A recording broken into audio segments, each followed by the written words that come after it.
大家好啊！咁今日呢，我就嚟到呢一個嘅大圍火車站啊，咁就準備由呢一個嘅大圍踩翻去紅磡啊。咁我哋今日首先就會經過呢一個嘅大埔舊路啦，跟住就去到呢一個嘅大埔道，沿住大埔道落翻嘉頓之後呢，我哋就會去呢一個嘅彌敦道啊，一路直落去到尖沙咀之後再轉翻入紅磡嘅。咁事不宜遲，即刻出發。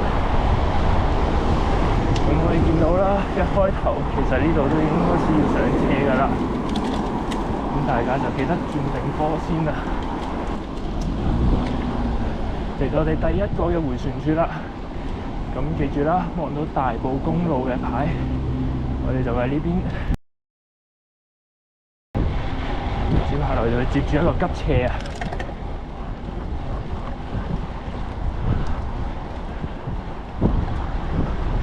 雖然呢段斜路有少少斜啊，咁但係好在就唔係好長。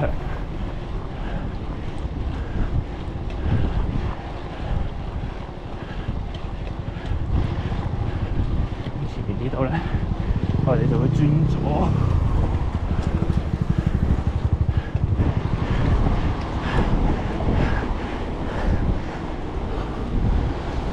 沿住天橋一路直去啦。咁呢度即將到我哋第一個嘅落斜啊！咁記得靠左啦，同埋路面碎石都比較多啊！咁落斜嘅時候要自己注意啦，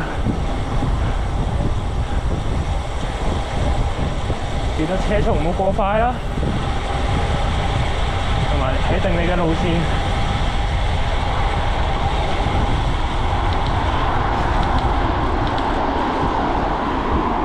到嚟呢一個位置啊！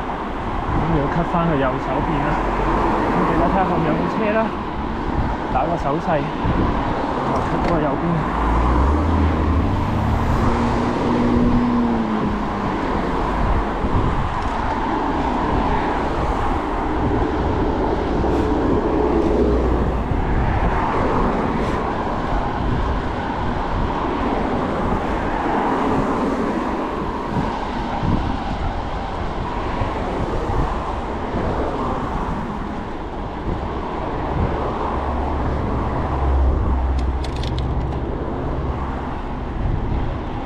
接下來咧就係一段比較漫長嘅斜路啊，咁坡度大概都係 keep 住5至到8% 左右嘅啫，咁但係就一路去到差唔多金山郊野公園嘅位置，我哋先會變翻落斜嘅。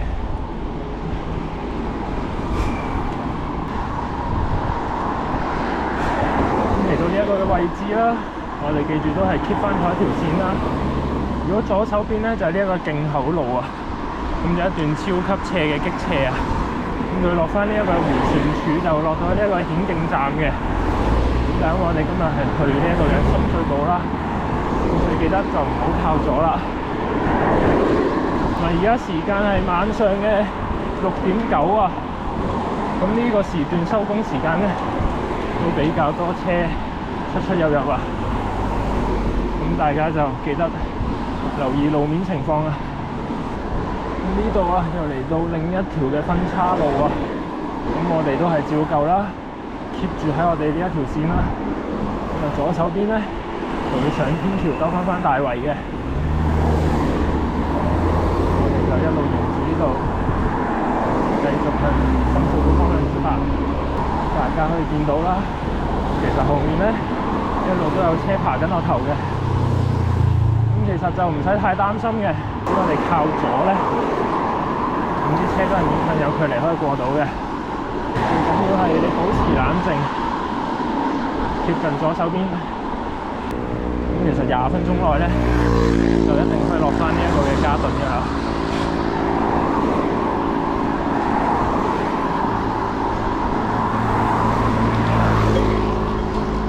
咁過咗呢個紅綠燈位咧，條路就會開始平緩少少咯，就冇咁斜。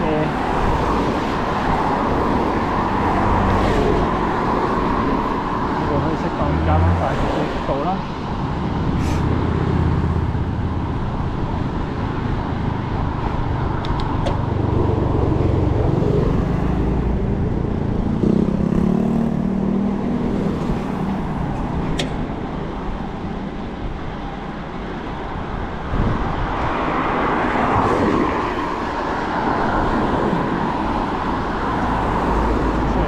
大埔公路啊，佢斜就唔係好斜，但係咧佢距離就比較長啊，係一條算係耐力線啦。大家咧保留翻你哋嘅體力啊，唔好一開頭開太快就取爆咗自己。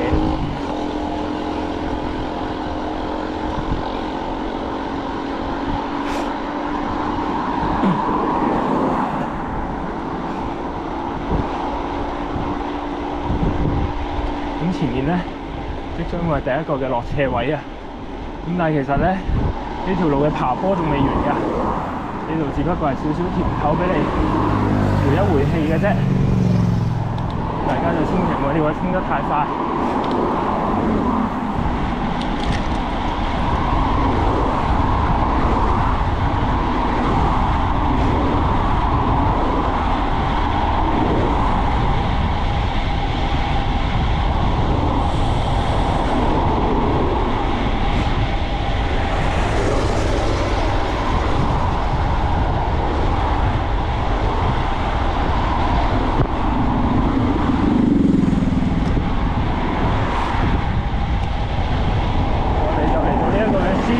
郊野公園啦，呢邊就開始上斜啦，我哋要適當咁樣轉翻波，調節翻自己嘅速度啦。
即將嚟到第二個嘅落斜位啊！咁呢段斜咧都係比較急嘅。少少題外話，相信有行開山嘅朋友咧，都會知道呢度係非常之接近一個衛奕信徑啊，同埋係會經過呢一個嘅麥理浩徑嘅。咁呢度就係金山郊野公園啦。咁同時亦都係非常之多馬騮㗎，所以大家記得經過呢段路嘅時候咧，所有嘅膠袋、環保袋等等嘅嘢咧，就要收翻好啦。如果唔係嘅話咧，就會有馬騮嚟搶嘅。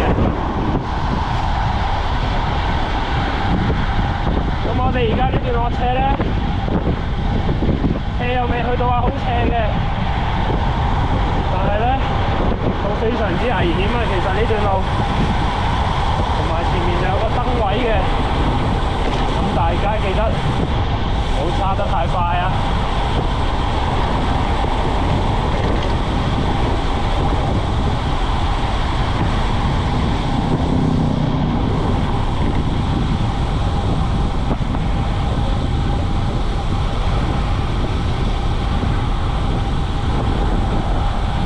其實嚟到呢度咧，之後一路都係落斜㗎啦，咁就冇咩特別嘅啫。都係注意翻自己嘅車速啊，同埋留意路況啊。條路上面其實非常之多嘅氹同埋坑洞啊。咁對於公路車嚟講咧，咁幼嘅胎其實就唔係好友善嘅，所以大家記得自己小啦。咁呢一個嘅分岔路，記得唔好靠右啊！靠右咧，你就會上咗天橋，轉咗落呢一個嘅呈祥道啊。咁呈祥道咧係十分之危險啊！你上咗高速咧，就冇人幫到你噶啦。咁呢個時候啦，我哋係要靠翻右嘅，咁小心後面有冇車啦。如果有車咧，就自己留意啦。OK， 咁我哋成功攞翻呢條右線啦。咁沿住呢度一路落咧，咁好快我哋就可以落翻嘉頓噶啦。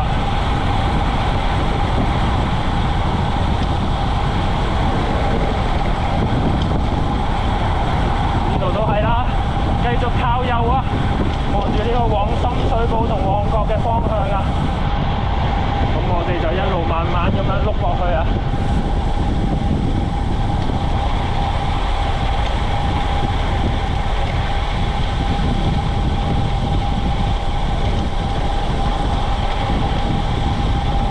路最危險個位咧，其實都係比較斜嘅啫。咁記得入彎攞線就攞好少少啊，同埋留意地上嘅坑紋啦。咁過埋呢個彎位咧，我哋就可以轉到落呢一個嘅嘉頓㗎啦。咁就落翻深水埗。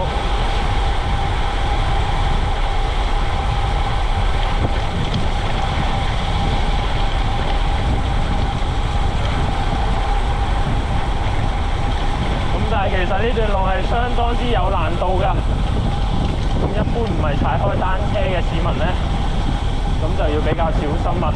就千祈唔好自己嘗試呢一段嘅路啊，因為其實都係非常之危險㗎呢段路。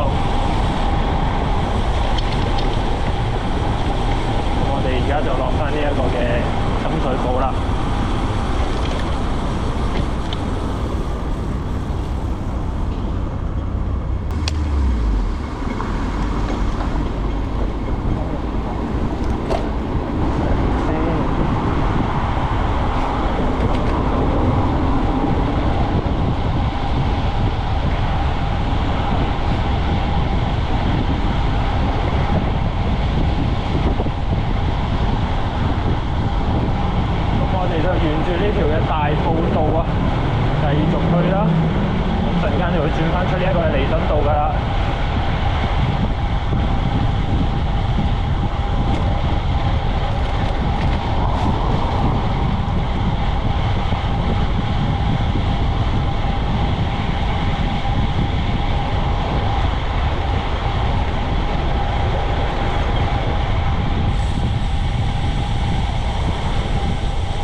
快，我哋就轉咗出呢一個長沙灣道啦。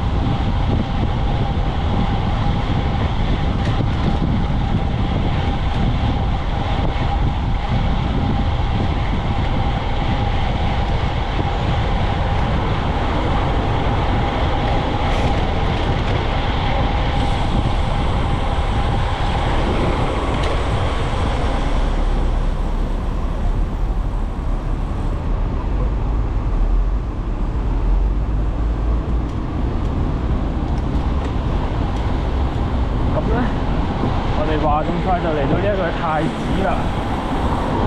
咁但係你都知啦，夜晚嘅彌敦道其實非常之多車嘅。我哋記得留意翻，保持同前車嘅距離啊，咁就唔好跟車太貼啊。同埋沿路上咧都有好多嘅巴士嘅，咁大家就記得小心啦。因為巴士嘅視野盲點就比較多啊，咁就唔係下下都可以睇到你嘅。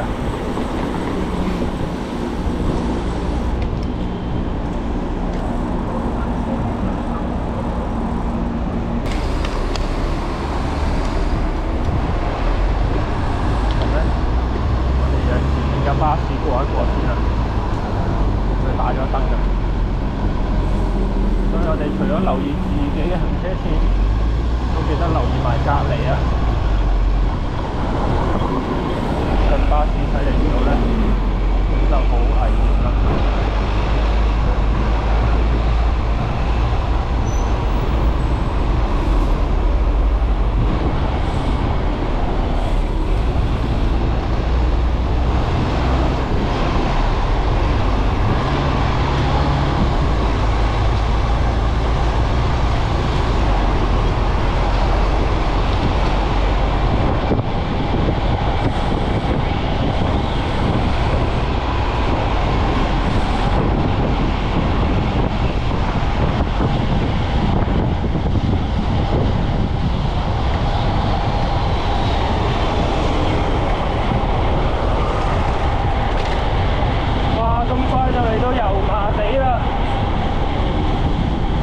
繼續沿住呢度一路直行，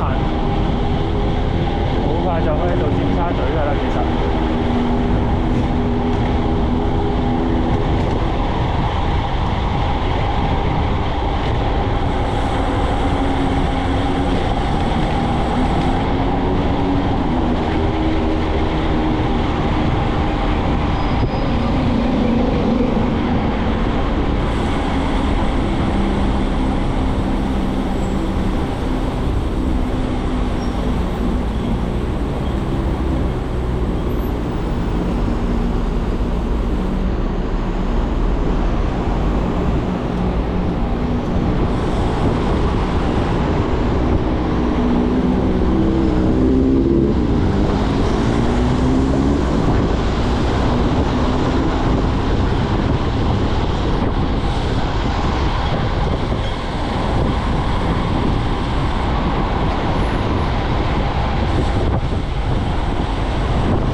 算係十分之好彩啊！咁就冇咩紅燈要停啦。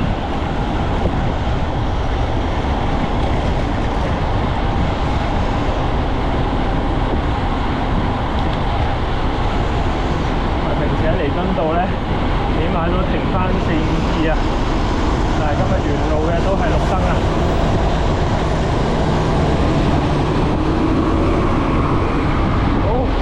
話口未然又嚟到我哋第一個嘅紅燈啦，呢度要收一收油停一停啦。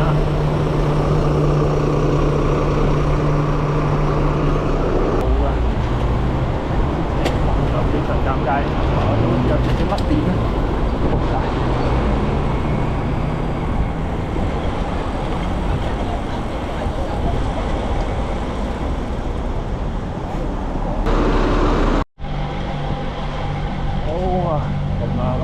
整完單車換完鏈啦，而家就繼續出發。